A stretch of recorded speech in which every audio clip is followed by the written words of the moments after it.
Tutti si attendono Moser e invece Saronni compie un capolavoro lasciando Knudsen secondo a 32 secondi. Strappa la maglia rosa proprio a Moser. Eccoci all'ultimo chilometro e prima del responso dei cronometristi, perché siamo chiari, in una tappa a cronometro le chiacchiere, le parole non contano, conta solo il responso dei cronometristi. Sì, in effetti qui non si può sgarrare, qui è una corsa individuale, chi ce n'ha più ne mette, diciamo. D'accordo che ci sono delle tappe più favorevoli più a uno che l'altro, come quella di Napoli era più favorevole a Moser che di Saronni, in questo caso invece è più favorevole per Saronni. Comunque credo, come hai detto prima tu, che il ciclismo italiano ha trovato due grossi protagonisti, non solo in questo giro, ma due grossi rivali che in futuro senz'altro avremo modo di poterli seguire. Ecco, ringraziamo Morabito di questo stacco per mostrarci i due nello stesso momento. Questo è un tratto in pianura, un tratto favorevole a Moser che si è rilanciato con il grande rapporto, può respirare, mentre avevate visto Saronni nel tratto finale che muoveva eccessivamente le spalle, ma in un tratto in salita con il rapporto lungo che doveva tirare era logico che si scomponesse. Sì, in effetti c'è un tratto prima dell'arrivo pianeggiante che può dar respiro, diciamo, ai corridori prima di entrare proprio nelle ultime curve. Ecco, qui siamo quasi alle ultime curve e ancora la curva in fondo, poi mancano 500 nell'arrivo.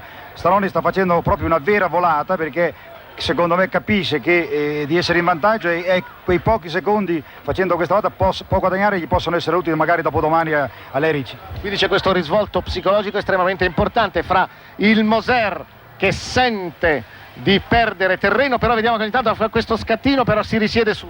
Sì, in effetti è un corridore che non può stare molto in piedi, logicamente si risiede. Ecco Saronni all'ultima curva prima di mettersi al retino d'arrivo e si vedrà adesso il suo retino d'arrivo. E allora riportiamoci sul traguardo, chiediamo permesso a Beppe Berti, alla giornalista fiorentina Cecilia Mori e a Chicca Stabilini. Ecco l'arrivo di Saronni in attesa del responso del cronometro. Moser, attenzione ai cronometri. Allora a questo punto, se Moser non dovesse tagliare il traguardo entro 20 secondi, la tappa va a Saronni. Se entro 42 maglia.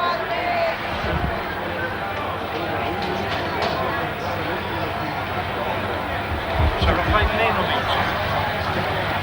Aspetta, questo ora sono 6 minuti dall'arrivo di Saronni. Sono ora 6 minuti dall'arrivo di Saronni, quindi Saronni ha già vinto la tappa. Ora vediamo se Moser riesce a mantenere la maglia rosa. Quanto hai in classifica?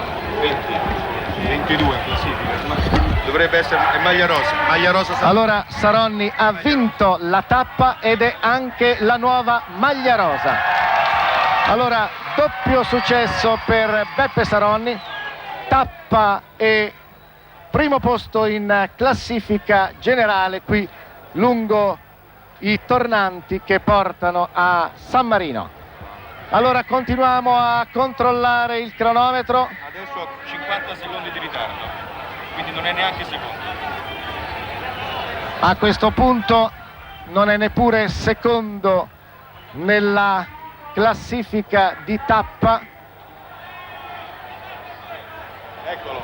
Ecco Moser in fondo al rettilineo. 10. 1 minuto e 10 secondi di ritardo rispetto a Saronni. 1 e 15.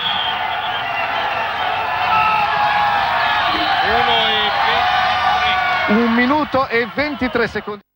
Saronni, re del Giro 1979, ha 21 anni, 8 mesi e 15 giorni. Nella graduatoria all time dei più giovani vincitori lo precedono solo il campionissimo Fausto Coppi, primo nel 1940, e Luigi Marchisio, che si impose nel 1900.